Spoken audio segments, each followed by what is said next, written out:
Muli na namang pinatunayan ni Miss Nora Honor na siya ay talagang reynang reyna at bagong-bago po ang balitang ito na siya po ay tatanggap ng isang malaking karangalan. Maya-maya yan, alamin po natin kung anong karangalan nito at saan. Sa pagpapatuloy, ito po si Kuya Ferdy R, ang inyong ka-heart expression na nagsasabing kumusta po kayo at maraming salamat po sa patuloy na pagtangkilik ninyo ng heart's expression. Maraming salamat po. Opo, mga ka-heart expression, mga Noranians, mga minamahal nating mga kaibigan, si Ate Guy tatanggap ng Lifetime Achievement Awards sa Gawad Dangal Filipino Awards. Ayan, wow, nakaka-excite naman ito. Ang Miss Nora Honor, wala nang dapat pang patunayan, hindi naman bago ito, pero sa tuwing nakakatanggap si Miss Nora Honor, ito po ay isang malaking kasiyahan sa atin sapagkat si Ate Guy ay patuloy na umaani ng kanyang tagumpay, ng kanyang, yung bunga ng kanyang paghihirap ay nakikita natin bagamat wala nang patunayan pa si Miss Nora Honor. National artist na po si Ate Guy, pinakamataas na antas, karangalan na nakamit ng isang personalidad o celebrity. Yan po, meron si Ate Guy. Pero this time talaga pong, syempre, hindi lang po si Ate Guy ang makakatanggap ng Lifetime Achievement Awards, maging si Miss Vilma Santos ay tatanggap din po nito sa Gawad Dangal Filipino. Kaya nga po kung titignan na nito, masaya po ito, talaga pong tiyak. Yung sigawan, yung palakpakan, yung kanya-kanyang sigaw ng kanyang magkabilang kampo, Nora, Vilma.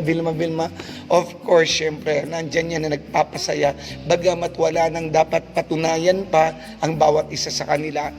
At lalo na sa ating mahal na superstar, sabi ko nga, national artist na si Ate Guy, kaya wala nang dapat pang patunayan. Kaya exciting po ito, hindi po ba? At syempre, sa Gawad Dangal Filipino, nandyan din po paparangalan ng Best Actress si Miss Maricel Soriano, In His Mother's Eyes. Best Actor po si Mr. Piolo Pascual sa Malyari. Best Actor, Roderick Paulate, In His Mother's Eyes.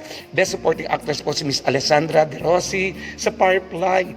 Best Supporting Actor si L.A. Santos in His Mother's Eyes. Na talaga namang ang galing niya na po, no? Best Director po si F.M. Reyes in His Mother's Eyes. First Best Picture in His Mother's Eyes. Second Best Picture po ang Firefly. Third Best Picture ang Malyari.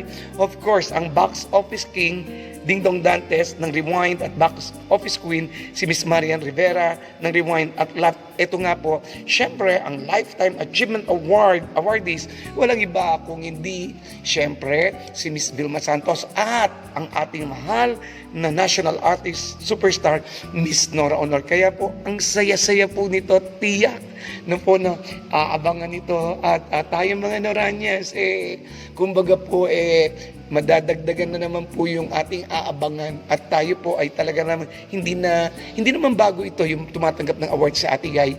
Sabi ko nga po, pero syempre anumang awards na tinatanggap ni Ate Guy, pinagpapasalamat natin to sa Panginoon Diyos. Kaya yan po ang ating aabangan at sa March 4, yung pong Lilet Matias, attorney at law, abangan po natin yan at yung announcement pa po ng yung pong piyeta na kung kailan po ito mapapalabas, malapit na po muli na mapapanood natin ito at may bago pang proyekto sa Ate Guy na niluluto, no, pinag-uusapan nila Mr. Jovert Sucaldito. Yan po yung mga inaabangan natin. And of course, ano pa kaya yung mga bubulagang balita sa atin ni Ate Guy? Nandiyan po nag-aabang ang kontrabida na nawa po maasa tayo na may palabas pa rin at ang mananambal na talagang kasabik-sabik. At syempre, ano kaya ang magiging yung international movie ni Ate Guy? Pwede po ang kontrabida, napatunayan na yan at nagwagi na po yan sa Vietnam. At syempre, ang piyeta na talagang pang-international, idagdag pa ang mananambal. Maraming salamat po mga minamahal na Noranians. God bless us all. Ate Guy, we love you. Asamo, nandito lang kami sumusuporta sa iyo. Ito po ang inyong likod, Kuya Ferdy R, na nagsasabing, as long as there is love, we will stand and to God be the glory. Maraming salamat po at mabuhay.